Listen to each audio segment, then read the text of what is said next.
নমস্কার, যুক্তি তর্ক সঙ্গে অর্কই আপনাদের স্বাগত। আপনাদের সঙ্গে আমি অর্কপ্রভ সরকার। পহলে মতদান বাদ মে জলপান। প্রধানমন্ত্রী নরেন্দ্র মোদী দিল্লির বাসিন্দাদের উদ্দেশ্যে এই কথা বলেছেন। তারপর তিনি চলে গেছেন কুম্ভ মেলায়, সেখানে পুণ্য স্নান করার জন্য। পরনে গেরুয়া জ্যাকেট, নেভি ব্লু ট্র্যাকস্যুট, হাতে রুদ্রাক্ষের মালা। বিরোধীরা বলছেন যে হিন্দু ভোটকে সংহত করার জন্য দিল্লি ভোটের দিন মহাকুম্ভে প্রধানমন্ত্রীর পুণ্য স্নান। আসলে হিন্দু হৃদয় সম্রাট নরেন্দ্র মোদী হিন্দুদের কথা বললে, আমাদের পবিত্র দিনগুলোতে আচার পালন করলে আইএনডিআইএ জোটের অনেকের গাত্রদাহ হয়। তারা সবকিছুর মধ্যে ভোটের অঙ্ক খোঁজেন। আসলে হিন্দু ভোট যেভাবে একজোট হচ্ছে, সেটা সোকল সেকুলার পন্থী আইএনডিআইএ জোটের পক্ষে অশনি সংকেত। দেখুন দিল্লিতে কি হবে, কার হাতে ক্ষমতা থাকবে? 3 দশকের খরা কাটিয়ে বিজেপি কি ক্ষমতায় আসতে পারবে, নাকি আপ ক্ষমতা ধরে রাখতে পারবে? 2015 সালে আপ পেয়েছিল দিল্লির 70টি আসনের মধ্যে 67টি আসন, বিজেপি পেয়েছিল 3টে আসন। 2020 সালেও ফলাফলের বিশেষ কিছু পরিবর্তন হয়নি। আপ পেয়েছিল 62টি আসন, বিজেপি পেয়েছিল 8টি আসন। কংগ্রেস দুটো ক্ষেত্রেই খাতা খুলতে পারেনি।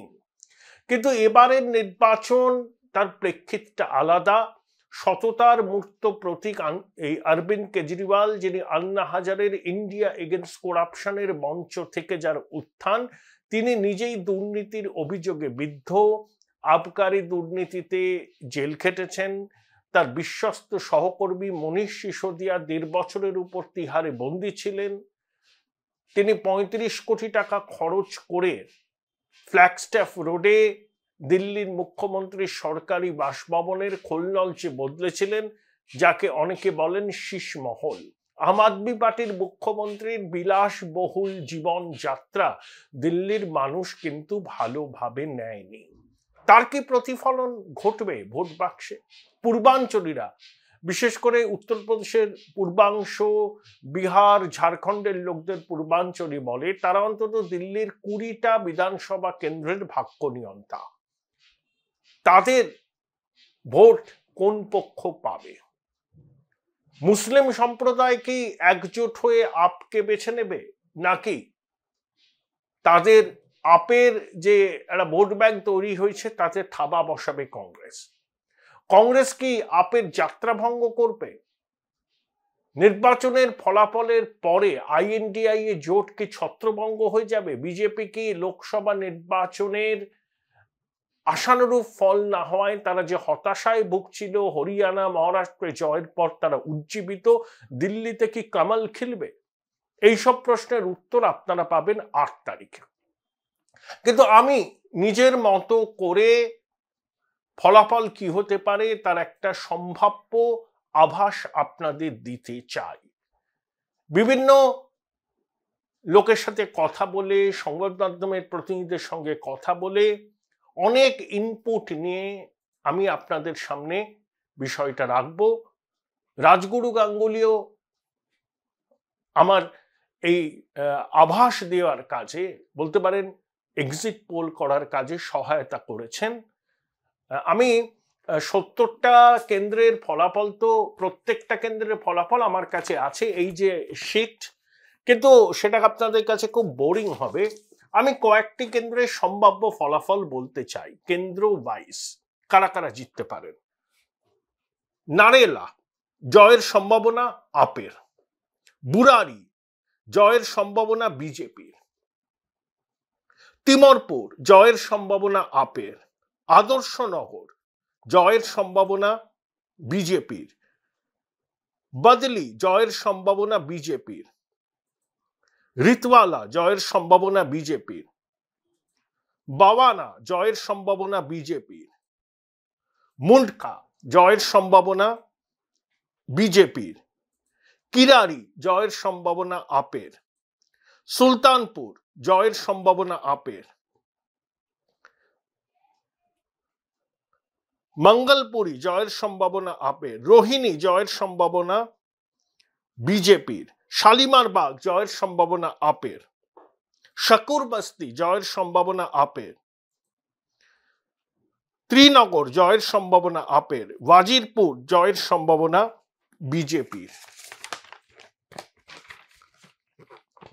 মডেল টাউন জয়ের সম্ভাবনা আপের, সদরবাজার জয়ের সম্ভাবনা বিজেপির, চাঁদনি চক জয়ের সম্ভাবনা আপের, মিতালি মহল মতিয়া মহল জয়ের সম্ভাবনা আপের, বালিমারান জয়ের সম্ভাবনা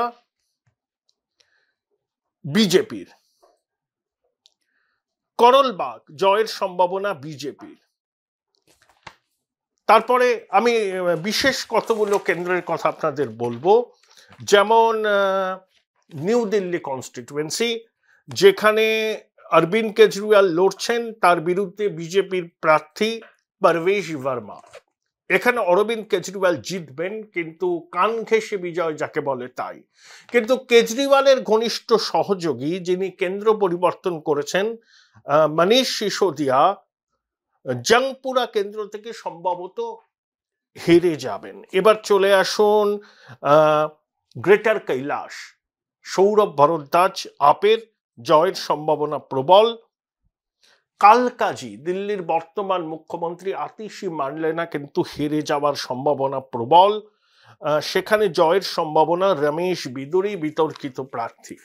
একমাত্র একটি আসনে কংগ্রেস জিততে পারে, সেটা হচ্ছে আপনার বলছি, সেটা হচ্ছে মুস্তাফাবাদ। সেখানে কংগ্রেসের ক্যান্ডিডেটের জয়ের সম্ভাবনা উজ্জ্বল আছে। ভদ্রলোকের নাম আলী মাহদি। অর্থাৎ দিল্লির যে 70টা কেন্দ্র, সেই 70টা কেন্দ্রের প্রতিটা কেন্দ্রের সম্ভাব্য ফলাফল আমার কাছে আছে। তার মধ্যে থেকে আমি পিক অ্যান্ড চুজ করে কয়েকটা কেন্দ্রের সম্ভাব্য ফলাফল আপনাদের জানালাম। দেখুন, এটা একটা একাডেমিক এক্সারসাইজ, আমরা নিজের উদ্যোগে করেছি, বড় কোনো প্রতিষ্ঠানকে নিয়োগ করিনি। নিয়োগ করা হয়তো সম্ভব হতো, কিন্তু আমি এটাকে একাডেমিক এক্সারসাইজ বলে মনে করি, সেই জন্য আমার মতো করে বিষয়টাকে আপনাদের সামনে আনবার চেষ্টা করেছি। দেখুন, অরবিন্দ কেজরিওয়াল কয়েকদিন আগেই বলেছিলেন যে এবার লড়াইটা টাফ, অনেকগুলো আসন তার কমবে, যদিও তিনি জয়ের ব্যাপারে আশাবাদী ছিলেন।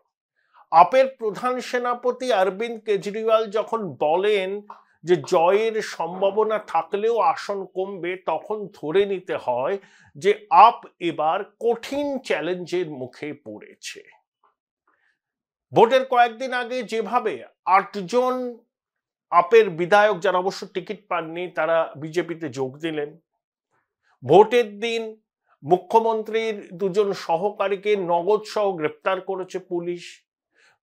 ভোটের প্রচারের পর দিল্লিতে এই কালকাজি কেন্দ্রে আপের যিনি মুখ্যমন্ত্রী আতিশি, যিনি লড়ছেন, তিনি 10টি গাড়ি নিয়ে রাত্রে ঘুরছিলেন, পুলিশের সঙ্গে বচসা হয়।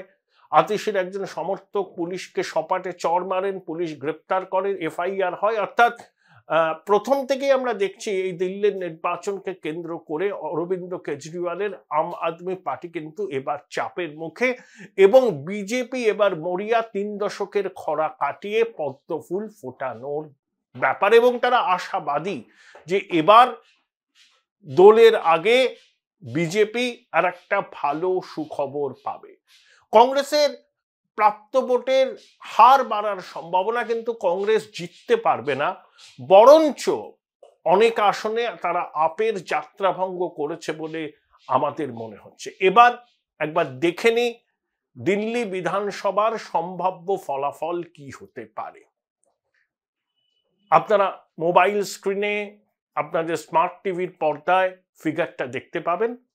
দিল্লিতে মোট আসন 70, তার মধ্যে বিজেপি পেতে পারে 44টি আসন, আপের ভাগ্যে জুটতে পারে 25টি আসন, আর কংগ্রেস পেতে পারে 1টি আসন। দিল্লিতে মোট আসন 70, তার মধ্যে বিজেপি ভাগ্যে জুটতে পারে 44টি আসন, আপের দখলে যেতে পারে 25টি আসন, কংগ্রেসের ভাগ্যে জুটতে পারে মাত্র 1টি আসন। 2015 সালে এই 70টি বিধানসভা আসনের মধ্যে আপ এককভাবে পেয়েছিল 62টি আসন, 67টি আসন মাফ করবেন, বিজেপি পেয়েছিল 3টি আসন। 2020 সালে ফলাফলের খুব একটা পরিবর্তন হয়নি, আপ পেয়েছিল 62টি আসন, বিজেপি পেয়েছিল 8টি আসন। কংগ্রেস 2015, 2020 খাতা খুলতে পারেনি। এবার কংগ্রেস যদি বা খাতা খোলে তাহলে মাত্র 1টি আসনে তাদের জয়ের সম্ভাবনা আছে, কিন্তু কংগ্রেসের প্রাপ্ত ভোটের হার বাড়বে এবং তাতে আপের ক্ষতি হওয়ার সম্ভাবনা প্রবল। দেখুন 8 তারিখে আপনারা পূর্ণাঙ্গ ফলাফল জানতে পারবেন। এই প্রতিবেদন যখন দেখবেন তখন চ্যানেলে চ্যানেলে এক্সিট পোল শুরু হয়ে গেছে। এটা আমাদের একটা ছোট্ট উদ্যোগ, আশা করি আপনারা খুব স্পোর্টিংলি বিষয়টাকে গ্রহণ করবেন।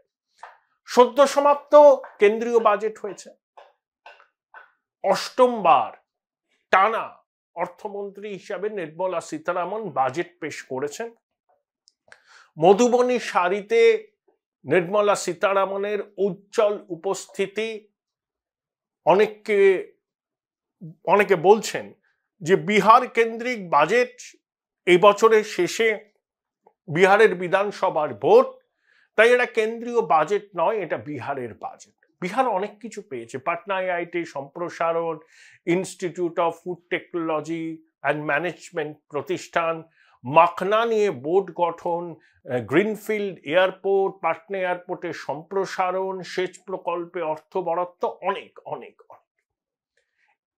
তাহলে জেডিইউ বিজেপি যে অ্যালায়েন্স বিহারে রয়েছে, যদিও নীতিশ কুমার এর আগে আরজেডি কংগ্রেসের হাত ধরেছেন, 2বার ধরেছিলেন, আবার তিনি বিজেপির ফোল্ডে ফিরে এসছেন।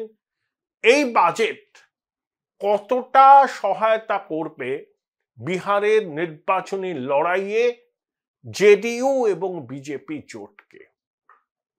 নীতিশ কুমারের একটা অ্যাডভান্টেজ আছে যে তাকে বাদ রেখে কোনো দলের পক্ষে সরকার গঠন সম্ভব নয়, এটাকে বলে leverage of the small guy. BJP নেতৃত্ব ঘোষণা করে দিয়েছেন বিহারে সরকার গড়লে নীতিশ কুমারই মুখ্যমন্ত্রী হবেন, কিন্তু বিজেপির চাপ নীতিশের উপর থাকবে। কেন্দ্রীয় বাজেট বিহারের মানুষকে কতটা প্রভাবিত করবে, তারা যখন তাদের গণতান্ত্রিক অধিকার প্রয়োগ করবেন, সেই বাজেটে কেন্দ্রীয় সরকার বিহারের জন্য উপূরহস্ত হয়েছে এটা মাথায় রেখে কতটা তারা বিজেপি জেডিইউ জোটকে সমর্থন করবেন, এটা কোটি টাকার প্রশ্ন। এই বিষয় নিয়ে কথা বলেছিলাম রাজনৈতিক বিশ্লেষক এবং জনতা দল ইউনাইটেড মানে নীতিশ কুমারের দলের পশ্চিমবঙ্গের রাজ্য সভাপতি অমিতাভ দত্তর সঙ্গে। কি বললেন অমিতাভ বাবু, শুনেন। এবারে যে বাজেটটা হয়েছে সেই বাজেটে আগের বছরের বাজেটটা ছিল আপনার অন্ধ্রপ্রদেশ কেন্দ্রিক, এবার হচ্ছে বিহার কেন্দ্রিক। এটাই বিরোধীরা বলছে যে পার্লামেন্টে বসে বিহারের স্টেট বাজেট শুনলাম, যেমন পাটনা আইআইটি সম্প্রসারণ, তারপরে মাখনার জন্য বোর্ড গঠন, নতুন গ্রিনফিল্ড এয়ারপোর্ট, সেচের জন্য অনেক কিছু। আপনার কি মনে হয় যে এই বাজেট, যেটা বিহারে বিধানসভা ভোট এই বছরের শেষের দিকে, জেডিইউ বিজেপি অ্যালায়েন্সকে অনেকটা অ্যাডভান্টেজ দেবে? না, অলরেডি দিয়েছে তো, লোকে তো চর্চা করছে যে বিহারে পক্ষে ভালো হয়েছে এই বাজেট, বিহারের লোকেরা পাচ্ছে, এটা তো বিহারের লোকে বলছে। এখন এটা তো অলরেডি একটা নীতিশ কুমার এনডিএ জোটের পক্ষে একটা অ্যাডভান্টেজ, অলরেডি অ্যাডভান্টেজ। কিন্তু ওই যে স্পেশাল স্ট্যাটাসটা কিন্তু এখনো দিচ্ছে না কেন্দ্রীয় সরকার। হ্যাঁ, সেটা তো এখানে কথা হয়েছে, আমাদের দলের ভিতরেও কথা হয়েছে। সাংবিধানিক ভাবে স্পেশাল স্ট্যাটাসটা পাওয়া খুব একটা সুবিধে না। বিহার বা কাউকেই এখন সেই স্পেশাল স্ট্যাটাস নতুন করে সরকার দিতে পারবে এরকম অবস্থায় নেই। তার বদলে যদি সেই রাজ্যের অর্থনৈতিক বা অন্যান্য সুবিধাগুলো পায় তাহলে ইকুইভ্যালেন্ট টু স্পেশাল স্ট্যাটাস অসুবিধা কি আছে? পেয়ে তো যাচ্ছে। এটা পশ্চিমবাংলার মতো হতভাগ্য অবস্থা না, তাই না? পশ্চিমবাংলা তো 1977 সাল থেকে হতভাগ্য অবস্থায় পড়ে আছে। 78-এ পেয়েছিল, বন্যায় বিরাট সুযোগ পেয়েছিল, সুবিধে পেয়েছিল তৎকালীন জ্যোতি বসু সরকার, মোরারজির গভর্নমেন্টের থেকে। তারপর থেকে তো আর পশ্চিমবাংলায় কপালে কোনো কিছু জোটেনি। আমরা খালি বঞ্চনা আর লড়াইয়ের কথাই বলে যাচ্ছি। পশ্চিমবাংলা, বিহার তো নিচ্ছে, আমরা নিয়েছে, বিহার নিচ্ছে। যে যেমন রাজ্য তাদের মতো করে তাদের রাজ্যবাসীর কল্যাণে, সুবিধায়, স্বার্থে কাজ করছে। নীতিশ কুমার মাঝে মধ্যেই নিজের অবস্থান বদলান, পাল্টি কুমার বলেন অনেকে, আবার তিনি অন্যদিকে ঝুঁকবেন, এই আশঙ্কা থেকেই কি তাকে খুশি করার জন্য এত কিছু দেয়া হলো? আর এবারে যদি বিজেপি জেডিইউ সরকার হয় তাহলে কি বিজেপি মুখ্যমন্ত্রিত্বের দাবিদার হয়ে যাবে সম্রাট চৌধুরী? শুনুন, পাল্টি কুমার তো লালু যাদবের ভাষা। এটা যদি অন্য লোকের মুখেও হয় তাহলে সে লালু যাদবের লাইনেই চলছে বলা যেতে পারে। নীতিশ কুমার গত 20 বছর ধরে বিহারে, তিনি প্রায় 18 বছর মুখ্যমন্ত্রী। যেভাবেই হোক বিহারবাসীর জন্য খারাপ হয়েছে এটা তো নীতিশ কুমারের চরম শত্রুও বলবে না। যে অবস্থা বিহারে ছিল লালু প্রসাদ যাদবের সময়, তারপরে নীতিশ কুমার আসার পরে যদি গভর্নেন্স বলা হয়, যে শাসন ব্যবস্থা, কিছু কিছু মাঝে মধ্যে আমরা দেখি খুন খারাপ ইত্যাদি হচ্ছে, কিন্তু সেটা তো মানে সরকারি ব্যবস্থা এখন অন্য রাজ্যের সাথে তুলনা করা যাবে না। সেই জায়গায় বিহার এটা আপনার ওয়াইন ফ্রি স্টেট, এখানে অ্যালকোহল ফ্রি, এবং অ্যালকোহল ইকোনমির উপর ভিত্তি করে রাজ্যটা চলছে না। বিহার এখনো পশ্চাৎপদ রাজ্য, ভারতের সব থেকে পিছিয়ে পড়া রাজ্য, সব থেকে বেশি জনসংখ্যা, এগুলো সব হয়েও বিহারের শাসন ব্যবস্থা তো অনেক রাজ্যের থেকে উন্নত, বিশেষ করে যারা আমরা পশ্চিমবাংলায় আছি। নীতিশ কুমার থাকলে, নীতিশ কুমারকে বাদ দিয়ে কেউ সরকার গঠন করতে পারবে না। উনি তো একা পাল্টি খাচ্ছেন তা নয়, যারা ওনার বিরোধিতা করছে তারা ওনাকে নিচ্ছে কেন? আজকে যদি উনি লালু যাদবের দিকে যান, কালকে পর্যন্ত লালু যাদব তো বা তার ছেলে গালমন্দ করেছে, তারপর যদি ও ফিরে এসে বিজেপির দিকে যায় তাহলে বিজেপি বা নিচ্ছে কেন? আমার শেষ প্রশ্ন অমিতাভদা, সেটা হচ্ছে কেজরিওয়াল কিন্তু কার্যত হার স্বীকার করেই নিয়েছে, বলছেন যে আগের বারের মতো ফলাফল হবে না। যদি দিল্লিতে বিজেপি ক্ষমতায় আসে, লোকসভা নির্বাচনের পর আইএনডিআই এ জোট যে মোমেন্টামটা পেয়েছিল সেটা বোধহয় প্রচন্ড ভাবে ধাক্কা খাবে, কি বলেন আপনি? না, ইন্ডিয়া জোট তো সে অর্থে নেই। এটা জোট যেটা আপনি বলছেন সেই অর্থে তো জোট নেই। কারণ কেজরিওয়াল শুধু নয়, এখন যেটা জোট বলা হচ্ছে সেই জোট এক্সিস্ট করছে না তো, সুতরাং এটা অপ্রাসঙ্গিক, এখন এই নিয়ে আলোচনা করা অপ্রাসঙ্গিক। আমি নিজে মনে করছি দিল্লিতে কেজরিওয়ালই জিতবে, মেজরিটিটা কম হবে, আগের বারের মতো থাম্পিং মেজরিটি হবে না, সিম্পল মেজরিটি নিয়ে কেজরিওয়াল মিনিস্ট্রি গঠন করবে। বিজেপি ওখানে খুব বেশি সিট পাবে না। কংগ্রেস শেষের দিকে কিছু তারা রিকভার করেছে, কিন্তু সেটা কত সিটে কনভার্ট হবে সেটা এই মুহূর্তে বলা যাবে না, তবে কিছু পার্সেন্টেজ ভোট কংগ্রেস পাবে। তবে অ্যাডভান্টেজ কেজরিওয়াল, দিল্লিতে কেজরিওয়ালই মিনিস্ট্রি গঠন করবে এখনো পর্যন্ত যা খবর বা যা হাওয়া যেটা বোঝা যাচ্ছে বা আমরা যেটা পাচ্ছি। কিন্তু সেখানে বিজেপির জেতার সম্ভাবনা অত্যন্ত ক্ষীণ। এখন মানুষ সিদ্ধান্ত নেবে, রাতারাতি যদি বদলে যায় মানুষের চিন্তা ভাবনা বদলাতেই পারে, কালকে ভোট নিয়ে যেতে পারে। থ্যাংক ইউ, আর বলুন, thank you, thank you. Join Indian Institute of Hotel Management now. Right choice, right decision.